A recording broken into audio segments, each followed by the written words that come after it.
इकडेच जाते को कामच नाही करत. मला माहितच नाही, मला सगळ्या गावाचं माहित असते. चाललंय आपण. हो हो, लय खराब आहेत म्हटलं बाई, बेकारच काम आहे आता हे. काही सांगून फायदा नाही कोणाले. ते ते तर सगळ्यात बदमाश आहे. तिनंच माझ्या घरात आग लावली ती. माझ्या नवऱ्याला सांगत होती ना, मातीनं गहू खाईनं. चला सुट्टी राहिली आता, पाचपूर्वान कधी घरी जा.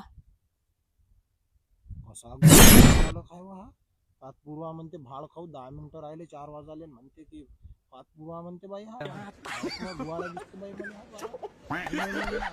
4 वाजले की टाइम म्हणजे टाइम फोकण्यात गेलं वावर फोकण्यात गेलं हे निघा आपलं कसा टाइम म्हणजे टाइम 4 वाजले की आपण निघून हो बाया हो तुम्हाला समजलं ना 4 वाजले की निघून जाऊ बाया हो आपण फोकण्यात गेलं या वावराचं काही गंधन नाही आपल्याला आपण चाललो जाऊ आपल्याला नाही काही करायला लागत 4 म्हणजे 4 अहो वर एके 4 वाजले का बाया बरं 3 मिनिट टाइम आहे 30 काही नाही जास्त नका करू बसत आला किती बसून राहतो माझ्यासारखं बाय रे मोने 4 वाजले का बाय बरं झालं आपला टाइम संपला हा झाले का चला चला चला चला बाहेर चला फोकण्यात गेलो वावर चला झाला आपला